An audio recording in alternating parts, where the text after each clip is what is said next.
the second day of RCS.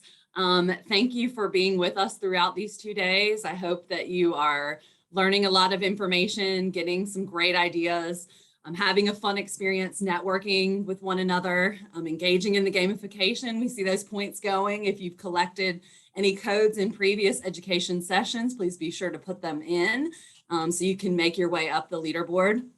If you want to let us know how things are going, it'd be helpful for those of us that are on the conference planning team to get your feedback. You can provide that in the chat in the lobby, or if you go in the networking section and in networking section and filter by conference organizers, you will see us tagged, and you can send us private messages if you have some feedback for us about how your experience is going. I am really grateful to have the opportunity to introduce our plenary speakers for this afternoon. The one thing that's really great, or not the one thing, but one of the things that's really great about RCS is that we pull people from a variety of roles and experiences within the residential colleges. So when you come to a residential college symposium, you get to hear from faculty, staff, and students. And I'm so excited that we get to have some students here with us on this panel today. So you'll be hearing from a professional member of our residential colleges at UNC Greensboro, who wears many hats and does it all so well, as a faculty in residence, a faculty member on the academic affairs side, but also wearing a hat in housing and residence life on the student affairs side. You'll hear from a student who has gone through our residential college experience and graduated from the university. You will hear from a student who has had a residential college experience more recently, is an upperclassman at the university. And then you'll hear from a first-year student who is in the midst of her experience within the residential colleges. So please allow me to introduce our panel, who will be talking about the role that the RCs have in supporting students' self-discovery, their intellectual identity, their path and purpose, and their sense of belonging. And I'll start with Dr. Will Dodson. Dr. Dodson is the Ashby and Strong College Residential College Coordinator. He's a faculty in residence and an adjunct assistant professor of media studies at UNC Greensboro. Dr. Dodson has worked for 11 years with residential college students on their co-curricular programming and leadership initiatives. He teaches courses on rhetoric, film, and literature with a focus on exploitation and marginalized literature and cinema. He's published essays on Todd Browning, Jess Franco, Hugo Haas, and Shirley Jackson, and various film genres in edited collections and journals, including Quarterly Review of Film and Video and Film International. He's the co-editor with David A. Cook of the Anthem series on exploitation and industry in global cinema, a book series on exploitation films and filmmakers and the various ways in which they have subsidized mainstream cinema and culture and have represented marginalized identities. He's the co-editor with Christopher D. Woofter of American Twilight, The Cinema of Tobe Hooper.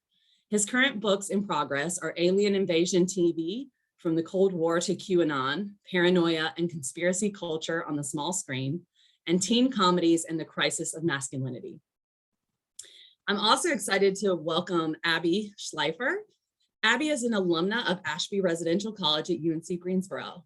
She's currently pursuing a master's in library and information science at UNCG, with plans to pursue a career in academic librarianship. In Ashby, she participated in various committees, co-directed the annual Haunted House production, held office as Hall Council President of Administration, and served as an upper-class mentor. I'm also excited to welcome Jasmine Gash. Jasmine is a first-year student in Grogan Residential College at UNC Greensboro. She's a psychology major and has taken a leadership role in Grogan's Hall Council. And finally, Chrishay Pearce, a senior at UNC Greensboro who has lived in Strong Residential College for 3 years. She's a human development and family studies major with a minor in gerontology.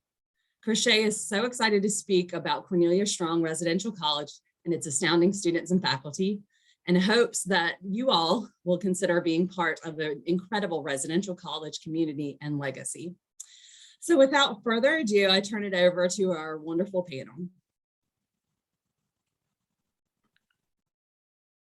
Okay, well, thanks for having us. My prepared remarks involved introducing the students, so I'm gonna have to just kill some time now. I'm going to show a couple of action shots of the students in their residential colleges when they are fully functioning and in person, just to give you a sense of what the spaces and activity look like. And then I'm going to go through a couple of questions that to each of the students on the panel to kind of get a sense of what their experiences were like, are like, will be like, and then we'll wrap up with some Q&A time. So let me just share my screen here. And I want to hit the present button, but I think my face is covering it up. There it is. All right. So we have Jasmine here in Grogan College, Chrishay in Strong College, and Abby in Ashby College. And here we are with a shot of a Grogan College classroom, their annual masquerade ball, which Jasmine has not been able to participate in yet, but hopefully will soon. Here's Jasmine at the fall open house, welcoming prospective students to tour the space and given tours of the building. Here we are at the Strong College holiday tea, and Chrishay hanging out with some friends from Strong College downtown and attending the sustainability film series, and then going way back in time. Here's Abby Schleifer. You can see her there in the middle. This is Ashby's annual haunted house program. I believe the theme that year was the Devil's Dollhouse. They played demonic toys. And then here I am giving an inspiring speech at the Ashby commencement, and Abby over here getting ready to receive her certificate of completion.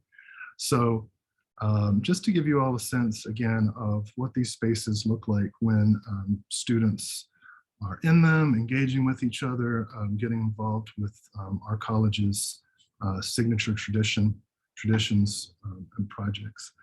So I'm gonna go right into some questions for the panel. I'm gonna start with our newest member of the residential college family, and then I'll move to Chrishay and Abby with this question. So we'll go in that order. How did you come to enroll in your residential college? What was it that introduced you to the program? What attracted you?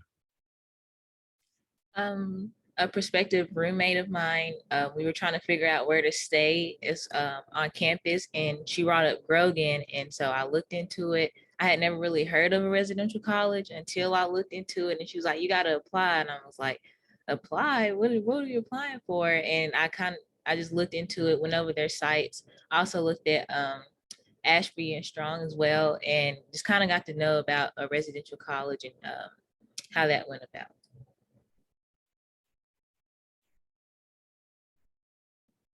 I'm muted. So you kind of accidentally discovered it. What attracted you about the Grogan program? The small classes, smaller classroom environments, and this living community as well. I was looking at the events that they hosted and the masquerade ball and just a lot of the activities. I know we're not able to do most of them because of COVID, but coming from a small high school, it was kind of a smoother transition into smaller classes and getting to know and connect with my professors and my peers. Cool. Chrishay, how about you? How did you end up at Strong? Well, how I ended up at Strong is kind of an accident. So this was, I think it was an open house when it happened. I don't know where I was. It was, I was in EUC, and I think I had a meeting because something went wrong with my major or something like that. So about time I got out to view the other dorms, it was too late. So me and my parents just walked down College Avenue, and we saw these people with yellow shirts, and I was like, I wonder what this is. And two nice people who graduated asked me, did I want to know what it looks like, residential college? And I never really heard of a residential college, so they gave me a tour. I saw the dorms, the laundry room, the basement, everything, and they told me, if you, like it here, you can actually join this residential college to take classes and meet faculty and just become like a community. So I thought about it, and they were like, you know what, just think about it. We're going to send you the link, and then if you decide to, just do the application, and we'll see if we'll accept you. So about maybe a month before I came to school, I got a letter from one of my Upperclass mentors saying that I had got in. So I was really excited to start and take classes here. Great, and I should say for our audience, our programs have a volunteer leadership position for juniors and seniors who wish to remain in the residential college called the Upperclass Mentor, and their jobs are to organize a week of orientation programming and to send welcome letters over the summer to the incoming first years and just kind of give them an immediate connection to the university even before they arrive. So, and Chrishay, you're an Upperclass mentor, right? Well, I know that, so I shouldn't ask it as a question. Chrishay is an Upperclass mentor now. So that's great. Abby, how about you? How did you end up at Ashby? Sort of like the other two, I found it by accident. I had a teacher in high school who had lived in Ashby in the early 2000s. He sort of recommended it to me just casually and said, maybe you should check it out. I know you're applying to UNCG. Seems like you're sort of fit. And so I said, okay. So when I came for Destination UNCG, which is sort of our open house, my stepdad and I decided to visit Ashby just to check it out. And as soon as I walked in, I felt this sense of belonging. I felt like immediately safe and like it was where I was supposed to be. And all throughout the tour, everything I heard about all of the events and leadership opportunities really made me excited to apply and potentially live and learn there. And so I applied almost immediately that night and heard about it sort of similar to Chrishay. I got a letter that following summer and moved in on orientation week and loved it and lived there for 4 years after. So let me get this straight. The three of you came to these programs because of connections you made with students and not because you had heard of me? Okay, well, I suppose that's okay. And I think that really emphasizes the importance of students representing these programs and reaching out and recruiting, and alumni too. Obviously, in the case of Abby, that got you started. So well, let's get into your individual experiences. For the order this time, we'll start with Chrishay, and then we'll go to Jasmine and Abby with this question. Can you just talk a little bit about your experience in terms of connecting with other students in your community?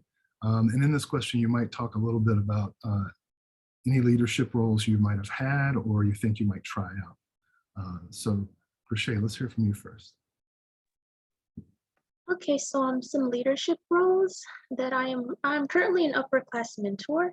That means I help first and second year students and help their transition to college a little bit easier and tell them about programs on campus like the writing center, the counseling center. If they have like any problems or things like serious problems, they can go to these programs to help them get through school, because school is very stressful. But in terms of how of experiences, when I first came here, I was a little bit shy, so it took me a while to get kind of into the, I guess, groove of joining committees and meetings. And once I finally did, I was kind of mad at myself. I'm like, why haven't I been done this? People were so nice. I made so many friends, and even though the cohort, or I guess the first years that I came here with, and most of them aren't here anymore, I think it's just one, I do see them on campus, so it is refreshing to know that I still see them and have their contact numbers from the first year. And so that's kind of how I started, and now I'm continuing to join committees and meet new students. And For future things, I guess to continue to be an upper class mentor, I would try and create a committee next semester. Me and my roommate have been in talks about creating one. We've not really decided which one, but it all depends on our schedule and if we're able to do it. So. Oh, that's great. I should say for our audience, the way these three residential colleges implement their co-curricular programming, we have some programs that the faculty put on, but most of the traditions are run through the student hall councils, which we organize with student volunteers. And our hall councils are a little bit different than the other residential hall councils, in that they are made up of a number of independent subcommittees, each one that is responsible for one aspect of our programming, whether it's a single creative event like Ashby's Haunted House or a weekly event like Strong's weekly tea time. As Chrishay was mentioning, the students have the power to create new committees and new programs as they wish. Programs and committees can go dormant for a year or so if interest fades, and then come back later as the cohorts change. So Jasmine, over to you. You haven't had as much time to get involved yet because you're in your first semester, but what have things been like for you so far? With an asterisk, of course, because we're going to talk a little bit about the adjustments due to COVID in a minute. But what have things been like for you so far? And is there anything that you're thinking about getting involved with in the coming semester? Some things, well, one thing I've been involved in was the fall open house that we recently had a couple weeks ago. I got an invite to lead tours and set up the tables and stuff for incoming freshmen. And so I got to lead 2 tours around the Grogan parlor in the basement and just talk about different classes and courses that we offer. So that was a great introductory leadership opportunity. Some more opportunities I've been interested in is becoming a community ambassador. Dr. Kalana was talking about, she would think I would be a great fit. And I also think that would be a great opportunity because I'm all about mentoring young people younger than me and just helping people not come in not knowing as much as I did, or just making sure they avoid those issues that they may have or misconceptions they may have coming in. Great, cool. Abby, in your case, right, you were in Ashby for 4 years and then graduated, so you'll probably have to narrow down some of your history. But was your turn? Take the floor. What experiences did you have? Well, in my first year, I didn't get to connect with the community as much as I wanted to. I was in a department that was very intensive about the way that they had classes and did their own sort of community programming. So, but I was lucky enough in the second semester that I changed my major and I was able to, like Jasmine, do tours. And that was one of my first connecting points with the students and prospective students for the community. It's still to this day one of my favorite things that I ever got to do in Ashby. After that, Dr. Dodson asked me to be part of Ashby's Hall Council in my second year. And I really didn't think I was going to be a good fit. I felt like there was somebody much better suited to the position than I was, but ultimately I decided to do it.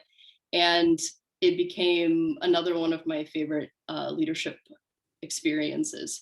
I was president of administration, which basically meant I was able to create a template to take notes at our hall council meetings, send those notes out to the listserv, and do a lot of the behind the scenes work with hall council, which I really enjoyed. The same year, I was able to co-direct our annual haunted house, which is probably our largest event in Ashby, managed over 60 different students with my other co-director. So that experience really sort of tested my patience, and I learned a lot about managing an event that large and working with people in that way. And then finally, probably my most favorite was being an Upperclass mentor. I really enjoyed being able to mentor students that were younger than me and, you know, let them know that everything's going to be okay. Even if they couldn't get involved immediately, there was always space for everyone who wanted it. And it's definitely something that I take with me as I go into my future career, which is very heavily, like there's a heavy emphasis on mentorship. So I'm really happy that I had that experience that I can take with me in the future. Great. Now, I'm sure we're all tired of talking about COVID. So I'll ask this follow-up question, and you can give short answers if you wish. But let's see, the pandemic hit, Abby, in your final semester before graduating the university. Chrishay, it hit when you were in your second semester, second year, right? And then Jasmine, of course, it hit when you were still in high school. So you've not known anything else on campus. What were some of the adjustments that you all made, successfully or not, to as we had to kind of scramble to figure things out, moving things online and shifting our calendars around and so on. Let's start with, we'll go backwards this time. We'll go with Abby and then Chrishay and then Jasmine. Well, as mentioned, it hit in my last semester of my senior year. So it was pretty sudden. I had to move out of my favorite place in the whole world. After having lived there for 3.5 years, I had to move out within a matter of like a week. And then had to move back home and work almost entirely online. And I'd never taken an online class before, so that was all new to me. And in terms of my residential college experience, I was very sad that I didn't actually get to, have graduation in person in both the residential, in both Ashby and at the university. This might sound strange to say, but I felt sort of shorted of that opportunity to reflect on all of that at the end of it. But otherwise, I was very fortunate that I got to participate in residential college life for as long as I was able to. Yeah. Chrishay, how about you? How did you kind of manage the transition? I would say I managed to transition pretty well. We basically got kicked off campus my second year. I was a sophomore and it was kind of sudden. So all of my classes just were moved online, and I do not like Abby. I do not like online classes. I'd rather much be in person, and it was a struggle for me to learn how to do my classes, but all online. It took me a while to do it because I much rather have that connection with the professor and be able to talk to them. So for me, it was pretty hard. So now I'm kind of used to it. I much rather still have them in person. Most of my classes are still online except one, but I'm getting used to it. It was a transition coming back to school as well, kind of getting back into that, I guess the normalization of it, because my junior year, I was basically at home. I did not come back at all. And I came back my senior year, and so it was kind of an adjustment to get back to like dorm life and living on my own and just getting back into classes. So I managed it pretty well. I'm still continuing to manage it. We all are, but yeah, it was hard, but I did it, and hopefully it'll get better next semester. And most of my classes will be in person and not online. I hope so too.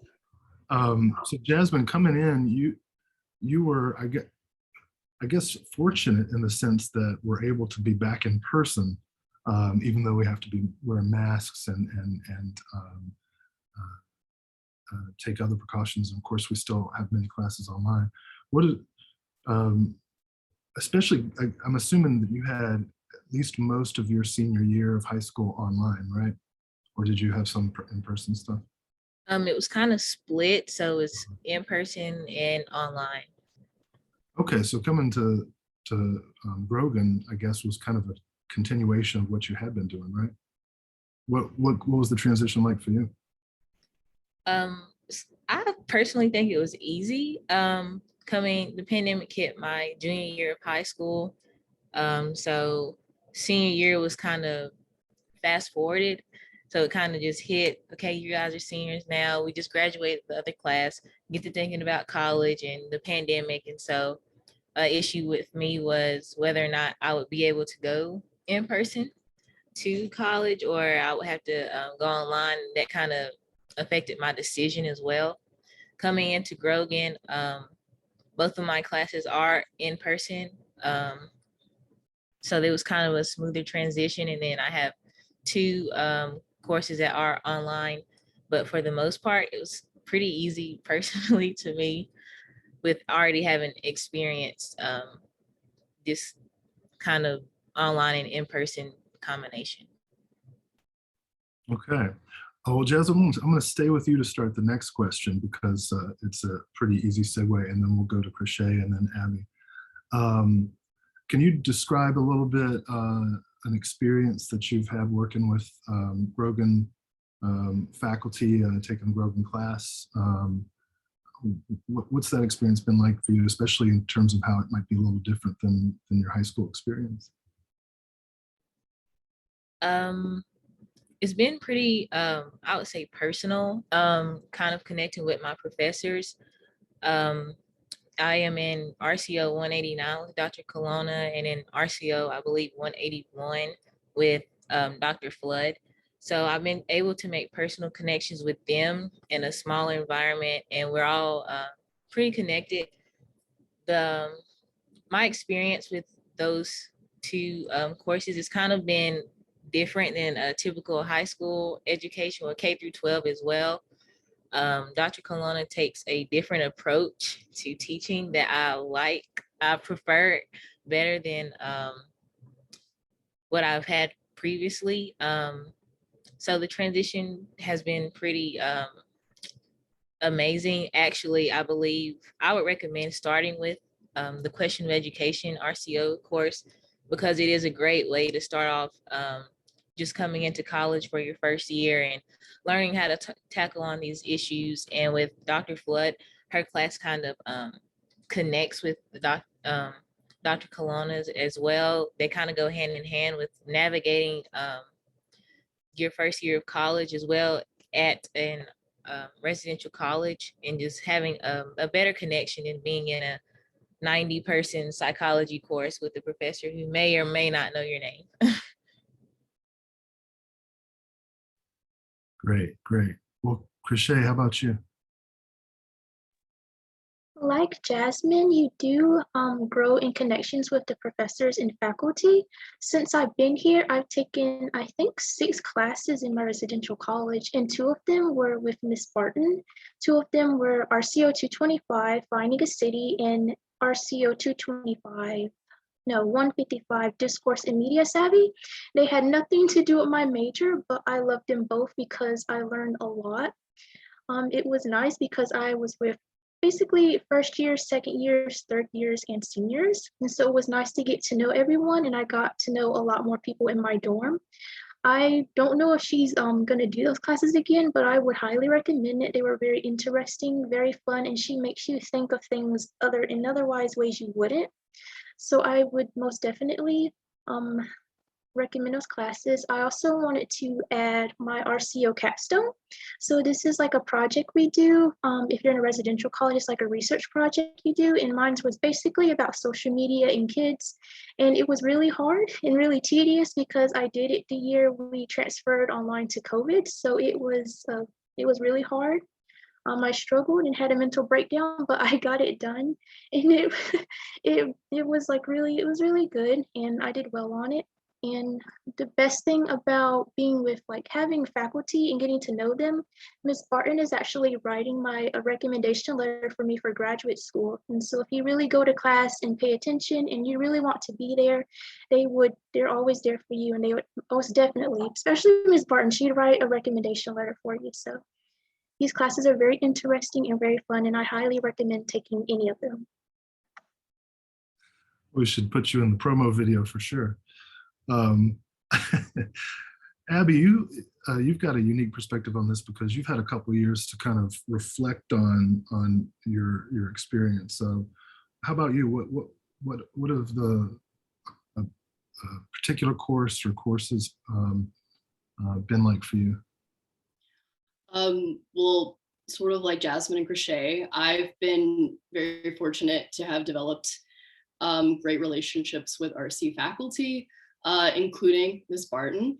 Actually, I took her, I don't remember the course number, it was like 4 years ago, but I took a class called Medieval Women, and it was amazing. I had no idea about medieval women or like women's role in medieval Europe. And that class is very informative and very interesting. It felt like a great conversation that she and I had all the time in that class.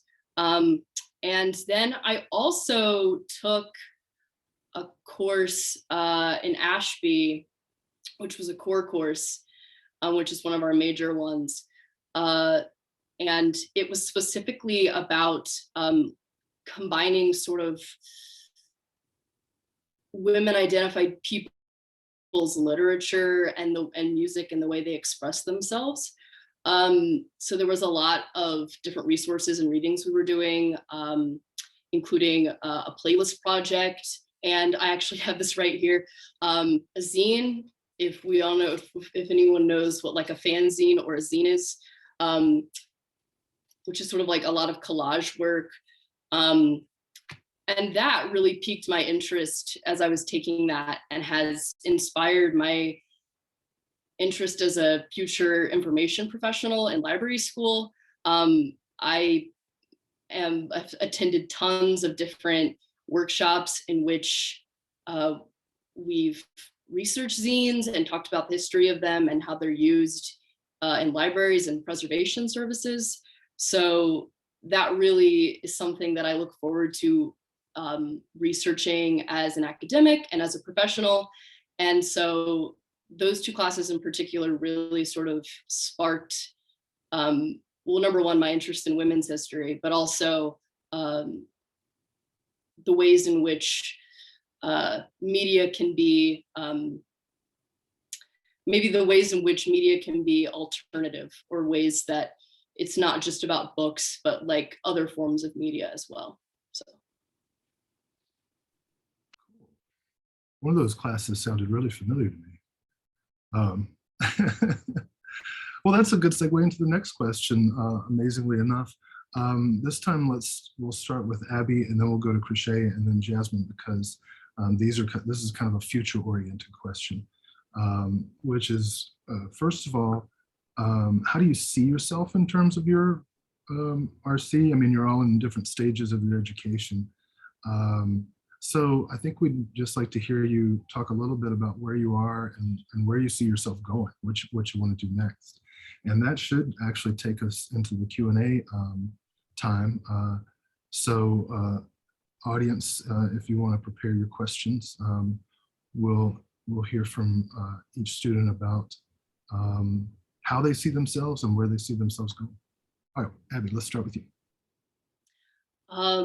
Well, know where to even begin.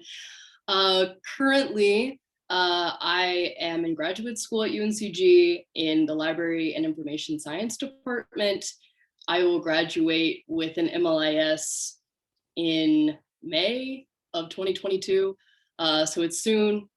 And quite frankly, I don't know that I would have found myself there or found myself in this position if it weren't for just about every opportunity that I was able to find in my residential college. Every sort of role and subsequent thing that I did led me to this place. For example, I got my first real professional job at the Writing Center at UNCG, in part because Dr. Littlejohn recommended me, and I was able to train for 4 months and then work there for 2 years. And if I didn't get that job, then there's no way that I would have found my love for, number one, helping students, number two, digital literacy and information literacy, and also instruction. And that's really the position that got me my current graduate assistantship position, both teaching and research. And so I know that I would not be where I am currently without that. As for my future, sort of like I mentioned in my introduction, I want to pursue a career in academic librarianship, whether that's at like a large research university library, an archive, or a community college library. That's sort of my focus. And then if we have to go into like dream job, I would love to work at the Library of Congress. So. Great, that sounds like a good plan to me. Chrishay, how about you? Well, right now I'm an Upperclass mentor here in Strong. I love helping students, and well, I'm about to graduate, so I don't really know if I can do this next semester, but I'm basically a student. Not only do I see myself as a mentor, but I'm also a student. There are some students here that come to me for advice, even though they're not part of my mentee group. So it was good to give them advice and tell them about classes and places on campus to go to study. And so it helps me feel really, really good about myself. And for about the future, I am applying to graduate school. So I hope to be in graduate school. I would stay here, but I don't know if I'm going to get in here yet. So I don't feel right saying that yet. So hopefully I'll be a graduate student soon at any college that I apply to. And I hope to be like Abby in the future, kind of come back and talk about my residential college and hopefully get students to join. But as far as what I want to do after graduate school, I plan to go to graduate school for researching. And after that, I plan to go either into the government or health. I would like to go into the government and work for the CIA. So we'll see how that plays out in the future. Well, fantastic. And Jasmine, how about you? This is we're asking you to look into a future that hasn't happened yet, but what are your plans so far? So far within the residential college, definitely taking on more leadership opportunities and roles. And we kind of just got a little information on Capstone. We kind of handed this booklet on Capstone. So kind of been brainstorming some ideas, just looking at some past works and just kind of getting a feel for that as well. As far as my major and graduation is concerned, I do want to get into the psychology field. I have not specified exactly what I want to do. A recent matter just kind of got me a little more swaying towards being a mental health counselor. And so, or working with children, just different things. So kind of just trying to learn, just figure out what I really have a passion for, which this is all about, turning passion into profession. And that's one of the things that kind of just gravitated me towards residential college, because I just learning, taking what I love to do and what I have a passion for and creating a profession. Oh, that's great. And I should mention, since the capstone was brought up a couple of times, just for our audience, the residential colleges here have a 2-year curriculum in which students take several seminar classes, and then it culminates in a semester-long research-based class in which students produce individual portfolios based on the research topic of their choice. And they end by, Jasmine, if you wouldn't mind holding that magazine up again, they end by producing an edition of Minerva Magazines. So that's a magazine that contains, thanks, short articles written by students about other students' research projects. So it's a nice way to kind of, well, wrap things up, cap things. So I was kind of taking some notes as you all were speaking, because just for our audience, we did get together for a Zoom meet last Friday, and just kind of talked a little bit about what we might go over, some questions that I might ask, but we didn't really set anything in stone. So these questions were kind of open-ended, and I wasn't sure exactly what the students were going to talk about. So I just wrote down some points that were kind of common to all three, which first of which is happenstance, happy accidents, how a network of alumni and current students and faculty help lead prospective students into the residential colleges in the first place. And then the way opportunities are presented to the students are not prescriptive. They're open, and faculty and other students encourage one another to step into those roles. And then finally, the idea that each student gets the time that they need to work their way into their spot. Some students get here and they are ready to go, right? I want to be president of Hall Council immediately. And then other students need a semester or 2 or 3 to kind of find their spot, to participate in programs, and then kind of work their way into leadership positions if that's the way they choose to do it. So that brings us, I think, to a good place to maybe take questions from the audience. If you have questions for the individual students or the group, or me too, we're happy to take these on. If you have any, if we mentioned anything that's specific to our programs that you want to know more about or want some clarity on, we're happy to explain things as well. I've opened up the chat so I can see if anybody pops a question in. Otherwise, you're also welcome to unmute yourselves or raise hand. I can't see. Let's see if I can see the participants. What do I have to press? I think I just see us. I see that there are participants. Shannon, are we able to hear if people want to unmute and just ask questions? So if they raise their little Zoom hand, not their actual hand, if they raise their Zoom hand, which is on the bottom control panel for most folks, if they raise their hand, I can see it and I can I can invite them to unmute. Okay, great. But I don't see any raised hands at the moment.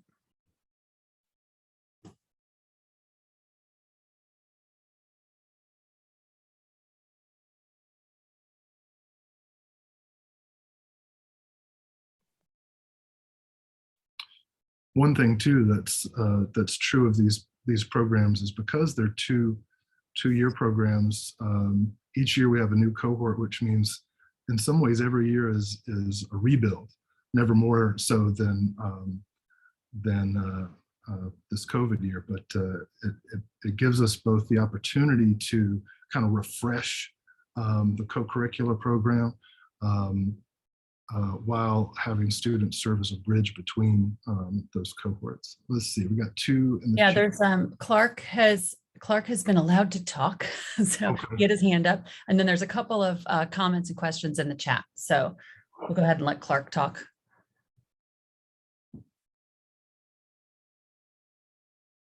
Clark, you can go ahead.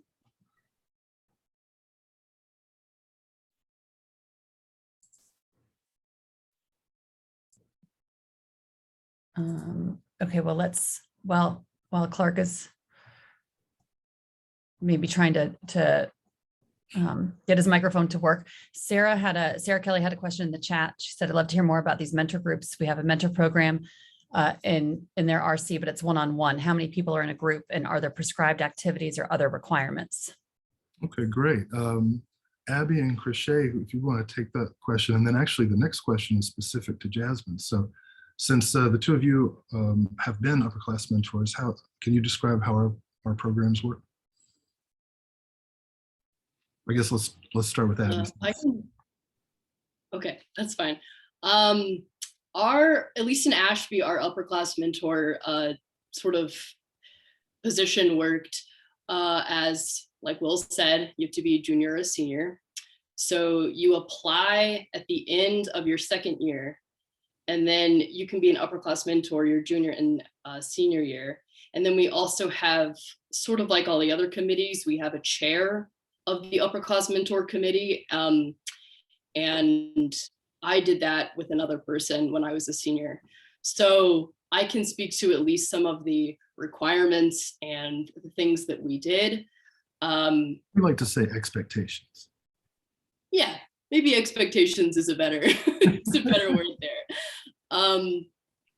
So I know for one thing, the Upperclass mentors, and of course, I know we didn't mention orientation leaders, but those are the second year sort of step up from first year, but before Upperclass mentors. And that committee of Upperclass mentors and orientation leaders work together to plan the entirety of orientation week, which is like the first week before classes start in August. And they also, like we mentioned with the letters, they send out the letters. They do a lot of that behind the scenes work and planning. We put up door tags. We plan a lot of the activities throughout. And then sort of like Chrishay was sort of discussing, we're available to those students throughout the year if they ever need us. And I'll let Chrishay speak to maybe some of the more specific parts of that as well. Abby, that was very good. You basically hit everything, but so with also to that, we just kind of help students. It's also, they don't even really have to be like our mentees. I've had students come up to me that aren't part of my mentee group that ask me questions or had advice. You know, since I'm a senior and since I've done the capstone, they asked me how hard it was. Was it easy? You know, and I asked them, and I answer those questions pretty well, I would hope. It's basic as far as how many people, I think that was in the chat. It depends. My year we had a bunch and then some left, so it depends on who wants to do it, but we always encourage people to do it. It's pretty fun. It's basically up to the RC director how many UCMs there should be, but if you want to be one, it's fairly easy. Like Abby said, just an application, and it's really fun. Just keep in touch with the students throughout the year, and if they need anything, they usually email you, and sometimes I would give out my personal phone number, so if they need to talk about something, I guess a little bit more personal or, you know, a little bit more individual, I gave them my cell phone number. So it's pretty fun, and you get to help a lot of students, both first year, second year, and I help some juniors, so it's very fun. Great, thank you. Just to describe the structure of it real fast, as Chrishay said, the number of students who are assigned to each mentor kind of depends on how many Upperclass mentors we have in a cohort, which can range anywhere from 10 to 20. One year we only had 4, but they were all really good, so it worked out okay. So each Upperclass mentor will get assigned a group of between 5 and maybe 8 or 9, not all of whom will take advantage of the contact. But in giving them an official assigned person, they know whether or not they reach out, they know they do have someone that they can talk to and someone who's going to check in on them every now and then. But of course, any student is free to talk to any of the Upperclass mentors if they form a connection or feel like they can trust them or ask them about something that they know is in their wheelhouse. So it's kind of flexible that way, as opposed to being one-on-one or a rigid group structure in which you can only talk to your cohort. This next question comes from Sarah Colonna. It's for you, Jasmine. Grogan, and this is a unique thing to Grogan. Grogan has teaching interns. How does it feel to have your peers as teaching assistants? It's kind of like it's not as intimidating. Having someone close to your age, slightly a year or two older than you. She's available here within the residential college. She has office hours, and she's kind of connect to us on a student level more per se than professor, and the intimidation of going to professor and you not knowing what they're going to say or how they're going to respond, but just having her there available at all times, quite literally. We had a project, we just finished up a project not too long ago, and we were able to like FaceTime her and say, hey, this is what we're thinking. How do we go about this? Or does this look good? Or what you may be expecting? And it's just kind of easier on us and our professor as well, so she won't be as tied with our many questions or concerns. Fantastic. All right, we have Clark's question here in the chat, and I like this one. Let's start with Chrishay and then Abby and then Jasmine on it. Have there been you've been describing mostly positive experiences, other than, I'll just go ahead and take COVID off the table. Other than that, have there been any negative experiences for any of you that you feel comfortable sharing? And maybe you can talk about how you navigated those experiences. Negative experiences. I would say with some classes, we have group projects and you're going to have students who don't do their part. And I'm kind of used to it at this point because I'm used to doing that. So that's kind of a negative experience for me, kind of doing another person's work that they're supposed to be doing. And I guess because of COVID, it's kind of understandable, but this was before COVID. So yeah, when people don't do their part, it's kind of frustrating, especially when you email them and call them and they don't reply to any of your emails or text messages. So you kind of have to do their part so you don't fail. So that's kind of a negative experience I've had, pretty much, yeah. So yeah, please do your part. I can feel the frustration. I'm sure every faculty member on this call has an undergraduate memory that's similar. But in a residential college, it can be even more frustrating because you see your people every day and they act like they don't even know. But Abby, how about you? Would you feel comfortable sharing a negative? Sure. But first I wanted to say I saw Clark's comment about the zine assignment session. That sounds awesome. I wish I could have gone. But also, I think maybe my more like, I don't want to say it was negative at the time, but I've since sort of like rethought about it, I guess, reframed it. I had quite a bit of roommate trouble, quite a bit. And I think we all have in many ways, but it's even more difficult in a residential college when you live with the person that you're doing an event with, or you're running a committee with, or, you know, like they're your best friend and your roommate and the person that you go to with all of the work stuff all in one. So that can be sort of tense at times. I'm very lucky to say that I'm still friends with those folks after having those experiences. So like I said, not entirely negative, but I think it's something that is something to be honest with students about, is that may happen, and not to be overly positive about the roommate situation necessarily. I think that would be my thought about that. Okay.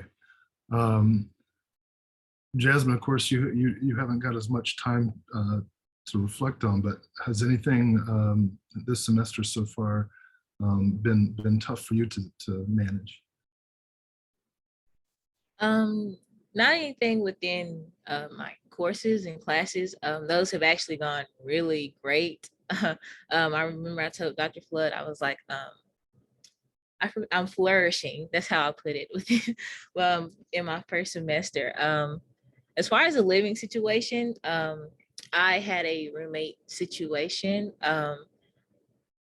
She's, I guess you could say, in the process of moving out. I have not technically had a roommate here on campus. She has not stayed a night on campus the entire semester. So that's kind of put, I guess, a little trouble with connecting. A lot of people go into college, oh, you know, me and my roommate are going to connect. And then I hear experiences like, my roommate doesn't speak to me at all. We don't talk to each other. We just live together. And I'm an only child. So having a room to myself was great. It is great. And then also with, I've had a couple noisy upstairs neighbor situations. And I think that was I personally think it's a great experience as far as adulting, I would say, and going to them and just talking and, you know, hey, could you keep it down? And instead of just complaining or you can't call your parents and say, can you come talk to them? So it's kind of a situation that you kind of, I got to take into my own hands and get some experience with as far as working out conflicts and situations with different people. Yeah, so the same kind of interpersonal conflicts that can happen in any residence hall do happen in the residential colleges. Certainly, I, as someone who is in a hybrid position as a live-in faculty member who also supervises the resident advisors and mediates some roommate conflicts and kind of, I'm not a counselor, obviously, but I do get a lot of students who are going through personal trouble who want to come in and talk about it. So yeah, we certainly see all those typical negative experiences with, I guess, the hopefully positive fact that we have faculty and staff who are here to help support through those experiences. I'm having some specific memories now of roommate conflicts past, complaints about group projects, noise issues. I've got some boy with a skateboard who lives right above my daughter's room and does not understand that skateboarding is supposed to happen outside. We've had a couple chats. Any other questions you all want to ask about? Oh, actually, we only have 2 minutes left, so never mind. If you'd like to, feel free to email me if you have any questions that you'd like to ask, and I'll connect you to the students. I just want to say thanks to Jasmine and Chrishay and Abby for their time and for really giving thoughtful and thorough answers to these questions. And thanks to everybody who came. Thanks, Shannon. Thanks, Jennifer, for bringing us together and running the tech. Everybody go get your gamification code is in the chat. Self-discovery, one word. So there you go. Thank you all again. Everybody will kick off tomorrow at noon, beginning with the networking session. I saw that some undergraduate students are going to be there ready to chat too. So encourage your students who are registered to come out, and then we'll have our first breakout session at 1:10 tomorrow. See everybody then.